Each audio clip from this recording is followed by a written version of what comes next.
ہم نے سبق ادیبوں کے خطوط کے کچھ حصے کی پڑھائی کی تھی۔ 2 خط ہم نے پڑھے تھے، آج تیسرا خط پڑھیں گے۔ تیسرا خط ہے مولوی نذیر احمد بنام بشیر احمد۔ یعنی مولوی نذیر احمد نے اپنے بیٹے بشیر احمد کو خط لکھا۔ میں تم کو بنگلور سے چلتے چلتے خط لکھ رہا ہوں، اس لیے کہ تم نے انٹرنس کلاس میں ترقی کی۔ انٹرنس کلاس یعنی تم اب ایف اے میں چلے گئے ہو انٹر کرنے کے لیے۔ مجھ کو نہایت خوشی ہوئی ہے بشیر۔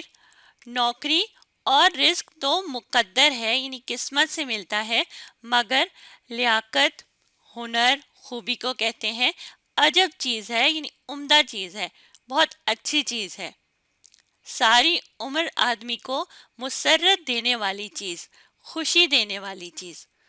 اسر، تنگی، اور یسر یعنی آسانی، دونوں میں لیاقت ہے، دونوں میں ہی خوبی ہے، یعنی ہم آسانی سے زندگی گزاریں یا تنگی سے، دونوں میں ہی ایک خوبی یا ایک ہنر موجود ہوتا ہے۔ میرا اعتداد یعنی میرا جو شمار ہے وہ لائقوں میں نہیں، اور مجھ کو زمانے نے لیاقت حاصل کرنے کی مہلت نہیں دی۔ مہلت نہیں دی یعنی وقت نہیں دیا کہ میں کسی چیز میں کوئی مہارت یا کوئی خوبی حاصل کر سکوں، اور جو وقت کسب کمال کا تھا، یعنی کوئی مہارت حاصل کرنے کا تھا، وہ اسی بے سر و سامانی اور مصیبت میں گزرا، یعنی اسی غریبی میں اور اسی مصیبت یا مشکل وقت میں گزرا۔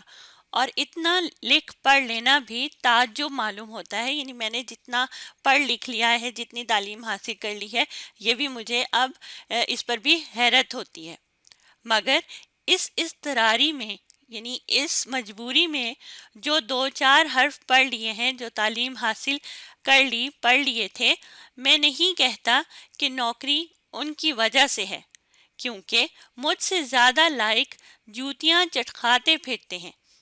جوتیاں چٹکھاتے پھرتے ہیں کا مطلب ہے یعنی ابھی تک وہ اپنی نوکری کی تلاش میں ہیں، ان کو کوئی بھی نوکری نہیں مل رہی، اور نان شبینہ کو محتاج ہیں، یعنی معمولی کھانے کے لیے بھی وہ محنت کرتے ہیں اور اس کے لیے کوئی نوکری یا ایسا کوئی کام ڈھونڈ رہے ہیں۔ اور نہ میں ان کا معتقد ہوں، یعنی ان کو ماننے والا ہوں کہ غدر ہنگامہ جو 1857 کی جنگ ہوئی تھی، اس کو غدر کا نام دیا جاتا ہے، یہ اس دور کی بات ہے۔ تو غدر میں مسز لیسن کی حفاظت، یہ انگریزوں کی ایک مسز کا نام ہے جن کی حفاظت وہ کرتے تھے، باوسائٹ میری نوکری کا سبب ہوئی۔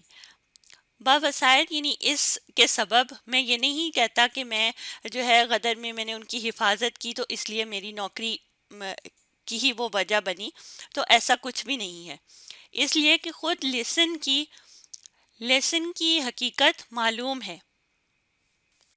مگر اتنا ضرور میں کہوں گا کہ اب تک جہاں گیا اور جس جگہ رہا، کسی سے میری آنکھ نیچی نہیں ہوئی، یعنی میں نے کوئی بھی ایسا کام نہیں کیا کہ میری عزت میں کوئی کمی واقع ہوئی ہو، میری ہمیشہ عزت کی گئی ہے۔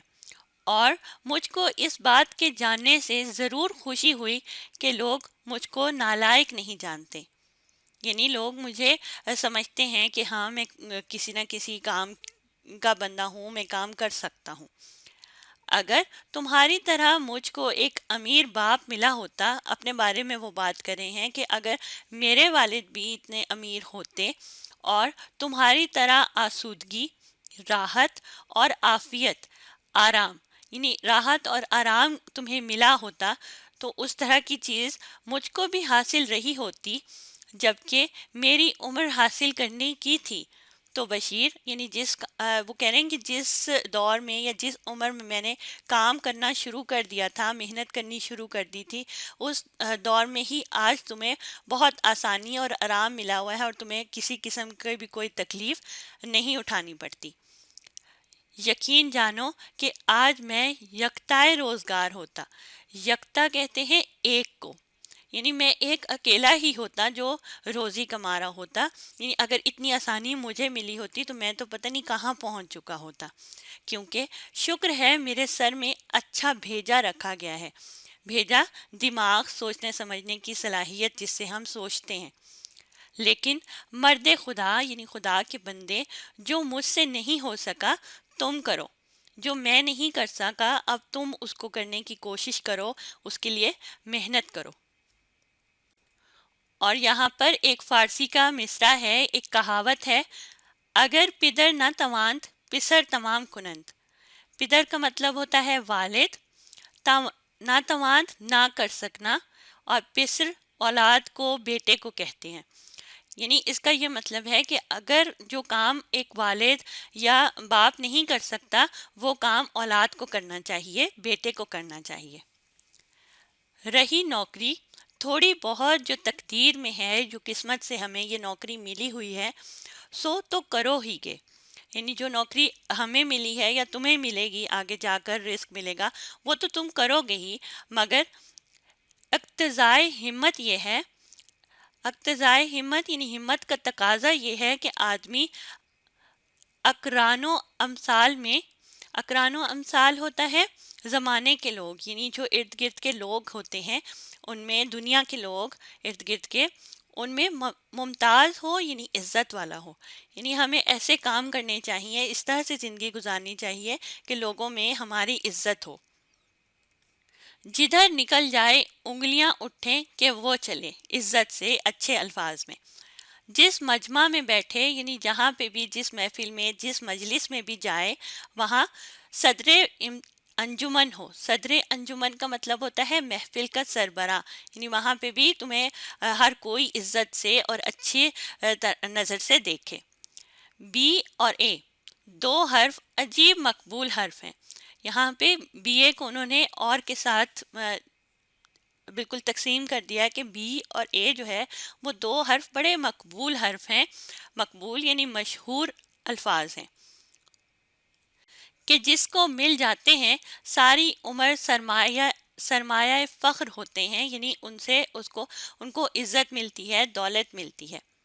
خیر، وہ مرحلہ تو آگے ہے. یہاں پہ یہ بھی بات ہو رہی ہے کہ وہ چاہتے تھے کہ ان کا بیٹا، مولوی نذیر احمد کا بیٹا بشیر احمد جو ہے وہ بی اے بھی کرے. خیر، وہ مرحلہ تو آگے ہے، مگر انٹرنس کا پاس کر لینا تو کچھ بڑی بات نہیں. ادنا ادنا، ادنا کا مطلب ہوتا ہے معمولی. کوڑ مغز، کوڑ مغز کا مطلب ہوتا ہے نالائق، ان کو زیادہ کچھ آتا نہ ہو. انٹرنس پاس کر لیتے ہیں، یعنی وہ ایف اے تو کر لیتے ہیں. ابھی سے غور کرو کہ کس چیز میں خامی ہے، کیا کمی رہ گئی ہے، اور ابھی سے اسی چیز پر زیادہ توجہ کرو. عجب کیا ہے کہ وہ خامی پختگی یعنی مضبوطی سے مبدل نہ ہو جائے، بدل نہ جائے. مبدل کا مطلب بدل جانا، یعنی وہ مضبوطی کے ساتھ اس میں تبدیلی نہ آ جائے اور وہ خامی جو ہے وہ اچھائی میں تبدیل نہ ہو جائے. محنت شرط ہے، تمہیں محنت ضرور کرنی پڑے گی. مسلسل اور متصل، متصل لگاتار. محنت میں عجب برکت ہے. ابھی سے وہ تیاری کرو جو غافل یعنی بے پرواہ اور کاہل لڑکے امتحان کے قریب کرتے ہیں. یعنی ابھی سے ہی تم محنت شروع کر دو، پڑھائی کرنی شروع کر دو. میں شکر کرتا ہوں کہ تم اچھے بیٹے ہو، لیکن نام و نمود حاصل کر کے، یعنی عزت حاصل کر کے، اور جس سے تم میں دنیا میں جو ہے ہر طرف تمہارا نام ہوگا، اس طرح کی چیز حاصل کر کے مجھ کو چند روز کے لیے خوش ہو لینے دو. اور نام و نمود کے جو فائدے مترتب کا مطلب ہوتا ہے حاصل ہوں گے، وہ تمہارے ذاتی ہیں، یعنی وہ تمہارے ہی ہیں. ان کا میں متمنی نہیں، یعنی میں اس کی خواہش نہیں کروں گا. اور آخر میں نذیر احمد نے اپنا نام لکھا ہوا ہے، اور 24 مئی 1878 بنگور یعنی 1871 میں یہ خط لکھا گیا تھا. 1800. اب یہاں پر تینوں خطوط کی پڑھائی مکمل ہو گئی ہے. اب بڑھتے ہیں ان کے سوالات کی جانب۔ سوال نمبر 1 دیکھیے، مرزا غالب اپنے خطوط میں کیسا انداز اپناتے تھے؟ تو چلیں ہم خطوط میں دیکھتے ہیں۔ غالب کا پہلا خط ہے غالب بنام منشی میاں داد، یہاں بھی انہوں نے بات چیت کا انداز اختیار کیا تھا۔ اسی طرح سے دوسرا خط جو غالب بنام توزل حسین خان کے نام تھا، یہاں بھی انہوں نے بات چیت والا انداز اپنایا ہے۔ تو غالب نے جتنے بھی خطوط لکھے اپنے دوستوں کو، اپنے احباب کو، ان سب نے انہوں نے ایسے اس طرح کا انداز اپنایا جیسے جو جن کو وہ خط لکھ رہے ہیں وہ ان کے سامنے ہی بیٹھا ہے، اور بات چیت والا، گفتگو والا انداز وہ اختیار کرتے تھے۔ تو جواب ہم لکھیں گے مرزا غالب اپنے خطوط میں بات چیت کا انداز اپناتے تھے۔ سوال میں سے ہی کچھ ہم جواب کا حصہ لیں گے۔ مرزا غالب اپنے خطوط میں کیسا کی جگہ ہم نے لکھنا ہے بات چیت کا انداز، اور پھر لکھیں گے انداز اپناتے تھے، سوالیہ نشان کو ہٹا کر جواب میں ختمہ کی علامت لگا دیں گے۔ سوال نمبر 2 ہے، تیسرے خط میں دی گئی فارسی کہاوت کا کیا مطلب ہے؟ تو چلیں اس خط کی طرف پڑھتے ہیں اور دیکھتے ہیں کہ کیا بات تھی، کون سی کہاوت تھی۔ اگر پدر نہ تواند پسر تمام کنند، یہ کہاوت تھی جو ہم نے اس خط میں پڑھی، اور اس کا مطلب تھا کہ جو کام باپ نہ کر سکے تو اسے اولاد کو کرنا چاہیے۔ تو جواب ہم کچھ اس طرح سے شروع کریں گے۔ تیسرے خط میں دی گئی فارسی کہاوت کا کیا کو ہٹا دیں گے، کا مطلب ہے کہ جو کام باپ نہ کر سکے اسے اولاد کو پورا کرنا چاہیے۔ تو ہم نے کیا کیا، کیا کا لفظ ہٹا کر اور لکھا کہاوت کا مطلب ہے کہ جو کام باپ نہ کر سکے اسے اولاد کو پورا کرنا چاہیے، اور آخر میں ختمہ کی علامت لگا دی، جس سے یہ جواب مکمل ہو گیا۔ سوال نمبر 3، مولوی نذیر احمد نے اپنے خط میں اپنے بیٹے بشیر کو کیا نصیحت کی؟ تو چلیں خط میں دیکھتے ہیں کہ کون سی نصیحت کی تھی۔ تو ہم نے خط میں پڑھا تھا، ابھی سے غور کرو کہ کس چیز میں خامی ہے، اور ابھی سے اسی چیز پر زیادہ توجہ دو۔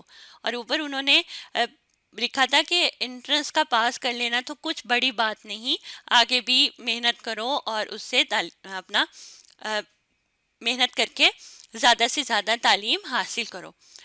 تو ہم جواب میں کچھ یوں لکھیں گے، جواب کا کچھ حصہ ہم نے سوال سے ہی لینا ہے۔ مولوی نذیر احمد نے اپنے خط میں اپنے بیٹے بشیر کو، کیا کا لفظ ہٹا کر ہم لکھیں گے بشیر کو نصیحت کی، سوالیہ نشان کو ہٹا کر آگے جواب لکھیں گے کہ وہ اپنی تعلیم پر توجہ دے اور جو کمی رہ گئی ہے اسے پورا کرے۔ تو ہم نے کیا کیا کہ سوال میں سے کیا کا لفظ ہٹا دیا، اور پورا یہ جملہ لکھنے کے بعد سوالیہ نشان کی جگہ پہ آگے جواب لکھیں گے کہ وہ اپنی تعلیم پر توجہ دے اور جو کمی رہ گئی ہے اسے پورا کرے، اور آخر میں ختمہ کی علامت، کیونکہ جواب میں تو ختمہ لگایا جاتا ہے، اور اس طرح سے تیسرے سوال کا جواب مکمل ہو جائے گا۔ اب آپ نے اس ویڈیو کو دوبارہ دیکھنا ہے اور ساتھ ساتھ پڑھنے اور سمجھنے کی کوشش کرنی ہے۔